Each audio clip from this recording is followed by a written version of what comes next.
तो अभी रिसेंटली मैंने मंकी मैन मूवी देखी और ब्रो आई कांट बिलीव मैंने क्या देख लिया। इतनी धमाकेदार badass John Wick level की एक्शन मूवी मैंने देख ली है, जिसके बारे में अगर मैं कहूँ कि इसकी मैं जितनी भी तारीफ करूँ उतना कम होगा, क्योंकि इस मूवी का एक एक ब्यूटीफुल पॉइंट और मैंने एक्सपेक्ट भी नहीं था किया कि इतनी badass revenge story movie मुझे इतनी सीरियसनेस के साथ देखने को मिलेगी। और अपनी इस वीडियो में मैं मंकी मैन मूवी का रिव्यू करूंगा कि भाई आपको ये मूवी क्यों देखनी चाहिए और हाँ ये आपके लिए एक मस्ट वॉच मूवी है। पर इससे पहले हेलो गाइस, मैं हूं अमजद और आप देख रहे हैं एमजेड सिनेफैलिक। तो अब सबसे पहले मैं आपको बताऊं, मंकी मैन जो मूवी है वो इसका जो हीरो है देव पटेल, जिसे कौन नहीं जानता होगा, हमारा बॉलीवुड का हीरो हॉलीवुड में काम कर रहा है। जिसमें सबसे पहला इस मूवी का इंटरेस्टिंग फैक्टर जो है वो इसका हीरो ही इस मूवी का डायरेक्टर है, यानी कि इस मूवी को देव पटेल ने खुद डायरेक्ट की है, जो कि एक छोटी सी रिवेंज स्टोरी को फॉलो करती है कि एक लड़के ने अपनी माँ के कत्ल का बदला लेना है। पर ये उसका बेसिक प्लॉट है स्टोरी का। इसके अंदर और भी क्रेजीनेस भरी पड़ी है और भी सीरियसनेस के साथ इस स्टोरी को दिखाया गया हमें। जिसमें सबसे पहले यार इस बंदे की एक्टिंग, क्या लेवल की एक्टिंग की है उसने, और उसके साथ जो एक्शन इस बंदे ने पोर्ट्रे कर दी है वो तो मैंने बिलीव नहीं था किया कि इतना लेवल का और सीरियस एक्शन मुझे इस बंदे से देखने को मिलेगा।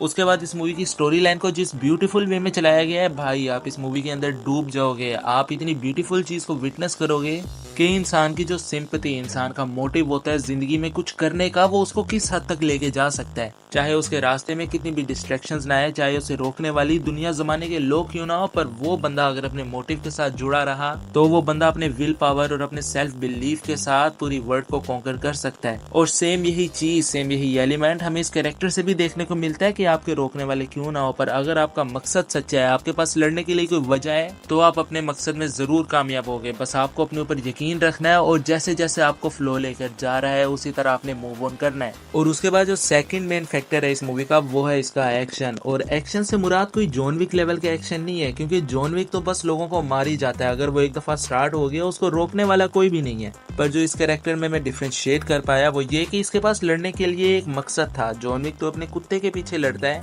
पर ये बंदा किसी फ्रीडम के लिए लड़ रहा है, अपने लोगों के लिए लड़ रहा है और ऐसी बुरी ताकतों के खिलाफ उसने कदम उठाया, जो कि शायद की बात है कि आज के दौर में कोई ऐसा सोचेगा करने को। क्योंकि एक बात तो हम सब जानते हैं कि अगर कोई बुरा काम हो रहा है तो वो बंदा अकेला नहीं कर रहा, उसको किसी न किसी की सपोर्ट है, जिस वजह से उसको मोटिवेशन मिलती है अपना काम करने में। और सेम यही चीज हमें ये मूवी बताने की भी कोशिश करती है कि अगर आप किसी अच्छे मिशन पर निकले हो तो सबसे पहले आपका माइंड ये क्लियर होना चाहिए कि वो लड़ाई आपके अलावा दूसरों के लिए भी होनी चाहिए। पर जहां तक बात रही इस मूवी की, तो man I was totally surprise. मैंने बिल्कुल भी इमेजिन नहीं था किया। और सही बात बताऊं, मैंने ना इस मूवी का ट्रेलर देखा था, पर हाँ मैं ऑलरेडी मूवीज देखता हूँ, मूवीज के ऊपर बात करता हूँ, तो मुझे पता था मंकी मैन नाम की एक मूवी आई है जिसमें हमारा देव पटेल लीड रोल के अंदर एक्ट कर रहा है। और मुझे ये नहीं था पता कि मूवी का ट्रेलर कैसा, उसके अंदर स्टोरी किस तरह की दिखाई गई है, उसके अंदर क्या क्या सीन्स दिखाए गए हैं, कौन से फाइट सीक्वेंसेस हैं, जो कि ये सब चीजें मुझे मूवी देखने के बाद पता लगी और मुझे इससे पूरी तरह से प्यार हो गया। मैंने इसको एक से ज्यादा दफा देख ली अभी तक, क्योंकि एक सीरियसनेस के साथ जिस तरह से हमारे हीरो को proper justification of character development provide की गई है,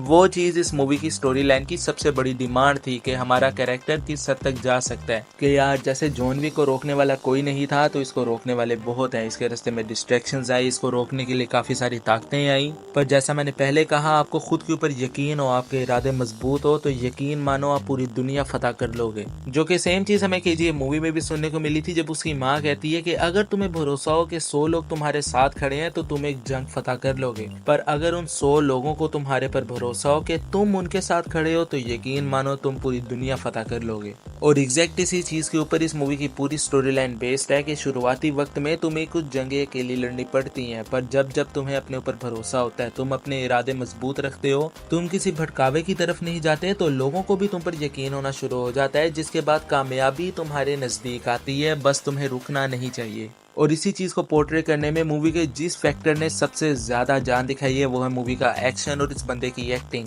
कि यार जब आप ये मूवी देखोगे आपको इससे प्यार हो जाएगा कि जिस खूबसूरत तरीके से इसकी स्टोरी लिखी गई है, कैसे रियलिस्टिक और हार्ट टचिंग डायलॉग्स लिखे गए हैं, जिनमें अपने आप के अंदर ही बहुत ही गहरा मतलब छुपा होता है। और इसके बाद मूवी का एक और one of the convenient element वो इस मूवी का बैकग्राउंड म्यूजिक। के यार अगर आप इस मूवी को स्टार्टिंग से लेकर एंड तक उस तरह से फॉलो करते हो जैसा इस बंदे ने हमें बताने की कोशिश की है, तो एक एक सीन के ऊपर इसके जो बैकग्राउंड म्यूजिक चलता है आप उससे कनेक्ट कर लोगे पूरी तरह, क्योंकि जैसे मैंने पहले कहा आपको बस फ्लो के साथ चलना है, आपको चीजों को समझना है, आपको डायरेक्टर के मैसेज को समझना है, तो ये मूवी आपके दिल में जगह बना लेगी। और इसके बाद रही बात एक और चीज की, वो यार इस मूवी की सिनेमेटोग्राफी, क्या खूबसूरत कलर कलेक्शंस का यूज किया गया इस मूवी में, कि हर एलिमेंट को, हर चीज को, मूवी के हर फैक्टर को, हर इमोशन को मूवी की कलर ग्रेडिंग के साथ बताने की। और कलर ग्रेडिंग से मुराद मेरा वो मतलब बिल्कुल भी नहीं है जैसा हमने ला ला लैंड और विप्लैश मूवीज में देखा है, बल्कि इसकी पिक्चराइजेशन, इसका स्क्रीन प्ले, इसका डायरेक्शन, सब चीजें इस मूवी की जान है। क्योंकि जिस खूबसूरत रिदम के साथ इस मूवी को चलाया गया वो तो वाकई में अल्फाजों में बयान नहीं हो सकता,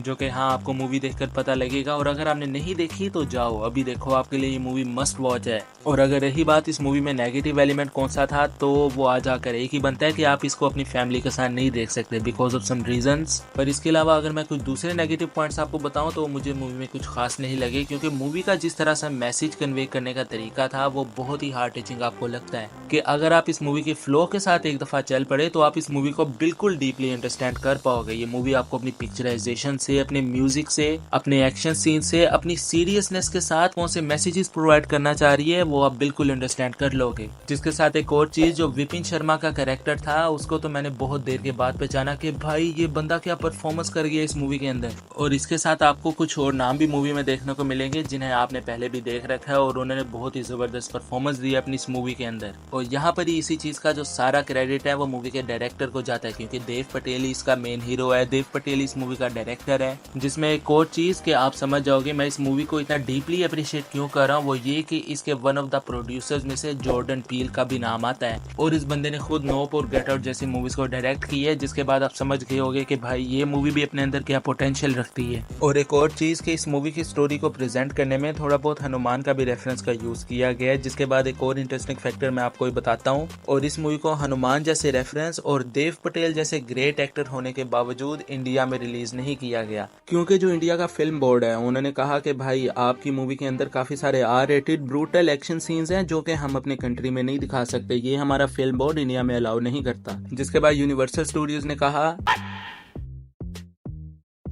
हमारा मूवी का पूरा बिजनेस ही इस मूवी के इंडियन टॉपिक के ऊपर डिपेंड कर रहा है, जो कि हमने इसे इंडिया में रिलीज करके जनरेट करना है। But after 20 days of its international release इस मूवी को वीआरडो के ऊपर फाइनली रिलीज कर दिया गया है, जो कि अब आपके ऊपर डिपेंड करता है कि आप इस मूवी को जुगाड़ लगा के कैसे देख सकते हो, क्योंकि अभी के लिए ये लीगली तौर पे किसी भी प्लेटफॉर्म के ऊपर अवेलेबल नहीं है। जिसके साथ अगर मैं आपको अपना बताऊं तो मैंने इस मूवी को IMDb पे 10 में से 8 की रेटिंग दी है, जो कि हाँ आप में से कुछ लोग डिसएग्री भी करते होंगे कि भाई ये इतनी हाई लेवल की मूवी तो नहीं है। पर जैसा मैंने पहले कहा, मैं मूवीज को एंटरटेनमेंट के लिहाज से देखता हूँ, मैं मूवीज के अंदर का जो मैसेज है वो समझना चाहता हूँ, मैं मूवीज के अंदर के टेस्ट को अच्छी तरह से फील करना चाहता हूँ, जिस वजह से मैं इस मूवी के साथ बिल्कुल प्रॉपर्ली कनेक्ट कर पाया। और अभी तक के लिए इस मूवी ने $10 मिलियन के बजट में $30 मिलियन से भी ज्यादा की कमाई कर ली है। और यहाँ से एक और बात भी प्रूव हो जाती है कि देव पटेल के अंदर एक्टिंग के अलावा भी काफी पोटेंशियल है, वो डायरेक्शन में अपना डेब्यू कर चुका है। जिसके बाद आई होप ये बंदा अपनी इस आर्ट को और ज्यादा एक्सप्लोर कर पाए और ज्यादा इसके ऊपर टाइम दे पाए,